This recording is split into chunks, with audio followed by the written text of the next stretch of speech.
Welcome to maths classes simplified. मेरा नाम है मनीष। इससे पहले हम मिसलिनियस एक्सरसाइज के 16 क्वेश्चन कर चुके हैं।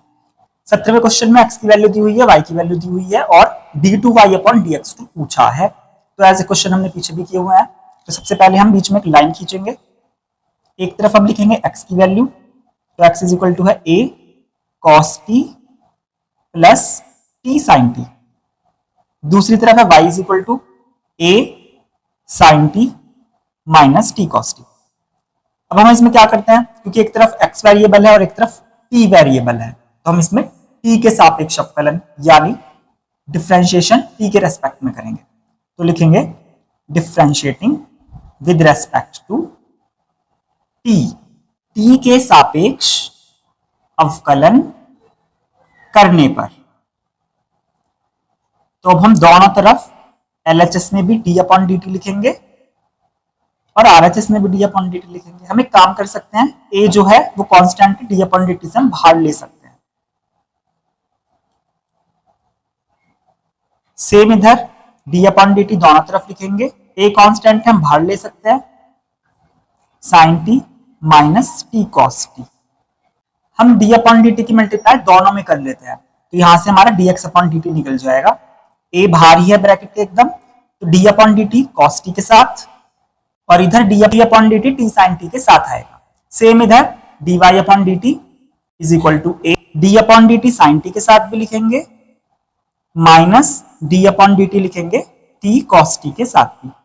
अब हम क्या देख रहे हैं, यहां पर लगेगा डबल फंक्शन, क्योंकि टी के रेस्पेक्ट में कर रहे हैं और टी ही दो बार आ रहा है। तो जैसे हम यहाँ पर एफ एक्स इंटू जी एक्स में करते थे, इसे एफ टी जी टी समझ सकते हैं।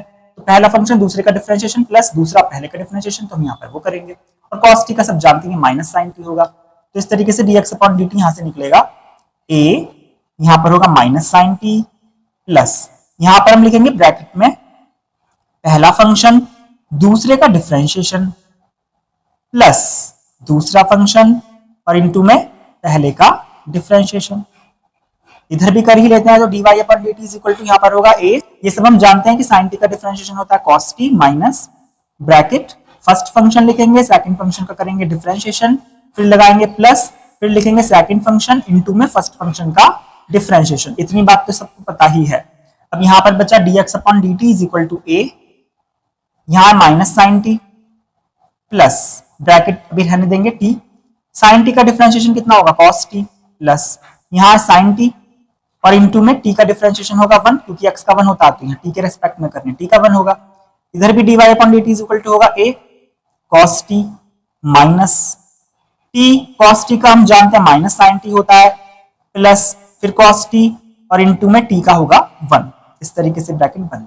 तो यहां से dx अपॉन dt की वैल्यू होने वाली है a minus sign t plus ये ब्रैकेट हम हटा देंगे कर्ली ब्रैकेट, तो बचेगा t cos t और प्लस साइन t।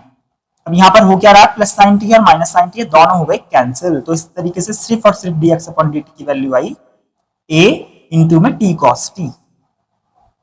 तो कितनी आसान dx अपॉन dt की छोटी वैल्यू आ गई है। सेम इधर dy upon dt is equal to a cos t, यहां जब हम ब्रैकेट हटाएंगे तो ये माइनस और माइनस हो जाएंगे प्लस, तो t sin t और ये माइनस और प्लस हो जाएंगे माइनस cos t।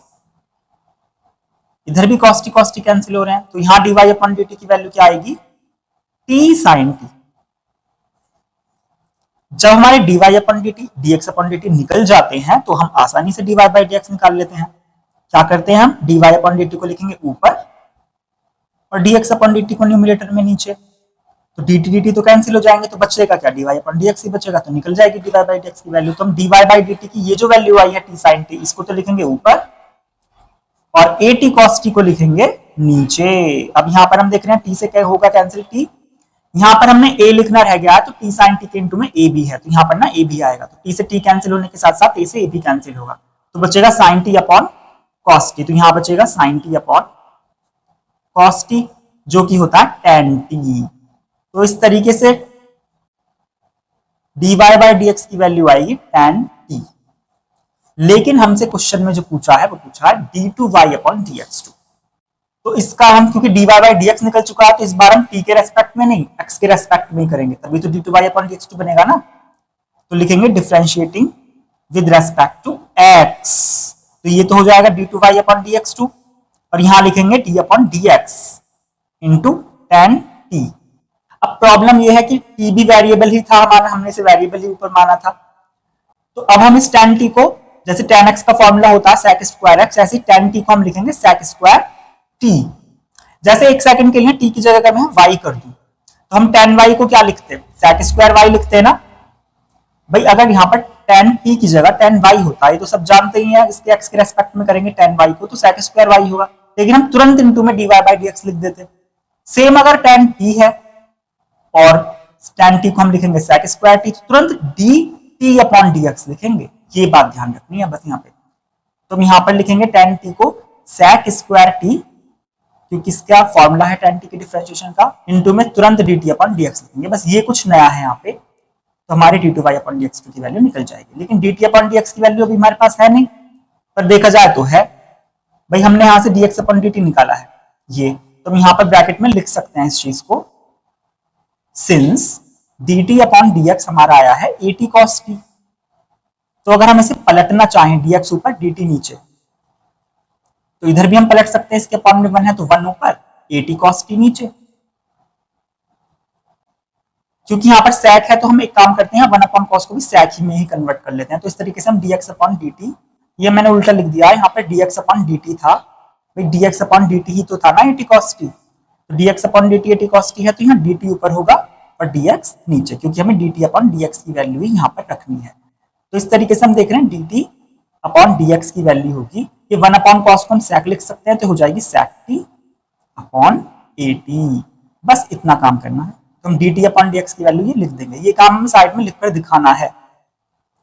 तो इस तरीके से d2y अपॉन dx2 की वैल्यू होगी sec square t, dt upon dx की जगह होगा sec t अपॉन 80, यानी कि sec की power 3t upon 80 final answer आ गया, sec की पावर 3t अपॉन 80, यही है d2y अपॉन dx2 की वैल्यू।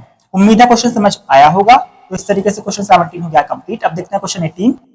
क्वेश्चन 18 दिखने में भले ही अलग लग रहा हो लैंग्वेज में, लेकिन इसमें है कुछ खास नहीं। फंक्शन हमें दिया हुआ है fx is equal to x की पावर 3। ये बात हमने पहले भी बताई हुई है कि अगर हमें d अपॉन dx fx लिखना, मतलब fx का डिफरेंशिएशन करना, तो हम इसे ऐसे ना लिख करके ना f डैश x भी लिख सकते हैं। डैश का मतलब भी d अपॉन dx ही है। अगर हमें इसका जैसे d2y अपॉन dx2 निकालते हैं डबल फंक्शन, तो उसे हम y डबल डैश भी लिख सकते हैं। डबल डैश का मतलब है 2 बार डिफरेंशिएशन, सिंगल डैश का मतलब है 1 बार डिफरेंशिएशन।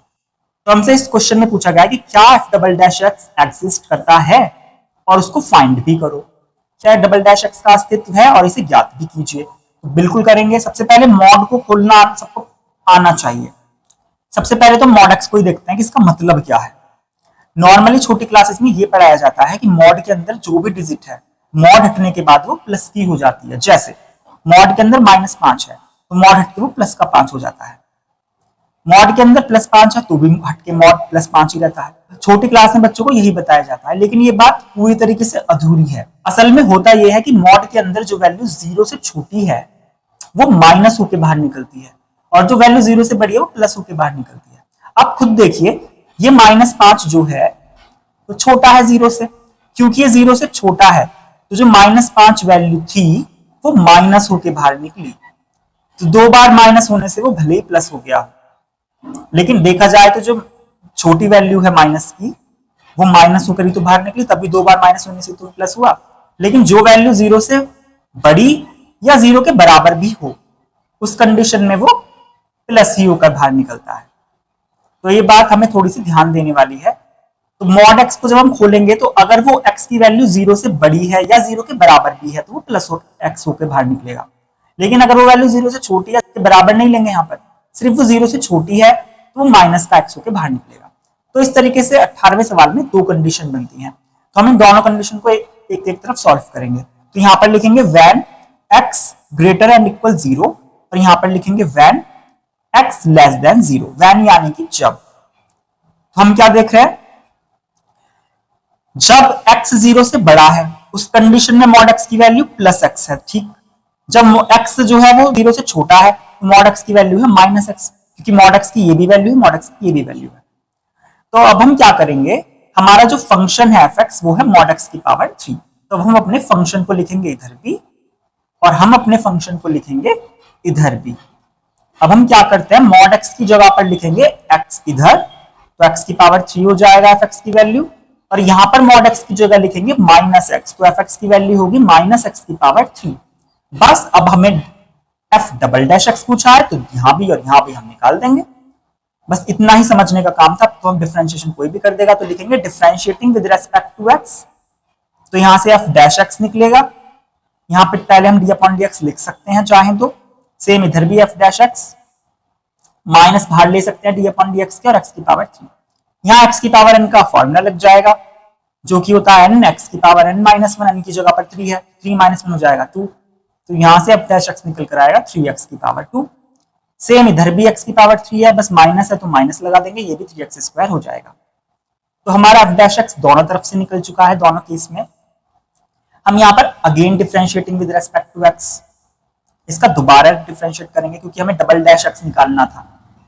तो यहाँ पर हम फिर से d अपॉन dx लिखेंगे, 3 कांस्टेंट है, बाहर आ जाएगा d अपॉन dx के। यहाँ पर भी हम f डबल डैश x निकालेंगे, तो माइनस बाहर आ जाएगा, 3 भी बाहर आ जाएगा, कांस्टेंट है, तो d अपॉन dx x की पावर 2। अब क्या होगा, यहाँ फिर से x की पावर n का फॉर्मूला लग जाएगा, तो इस तरीके से होगा 3 इंटू 2x की पावर 2 माइनस 1, तो वो 1 ही हो जाएगा, उसे हम छोड़ सकते हैं, तो इज इक्वल टू 6x। तो f डबल डैश x की वैल्यू यहाँ से 6x आई, और इसी तरीके से यहाँ से आएगी माइनस 3 इंटू 2x, यानी कि माइनस का 6x। तो हमने देखा कि पहले तो f double dash x exist करता है, तो लिखेंगे f double dash x exist, and जो f डबल डैश x की वैल्यू है वो कितनी आई है, हम इसी फॉर्म में इसको लिखेंगे जिस फॉर्म में ये है। तो f डबल डैश x की दो वैल्यू आई हैं, एक 6x और एक माइनस 6x। 6x आई है जब x 0 से बड़ा बराबर है, और माइनस 6x आई है जब x 0 से छोटा है। तो ये हमारा हो गया आंसर, और हिंदी में लिख सकते हैं कि f डबल डैश x अस्तित्व में है या इसका अस्तित्व है, और ये हमारा फाइनल आंसर। तो इस तरीके से हमारा क्वेश्चन नंबर 18 भी हो गया है कंप्लीट।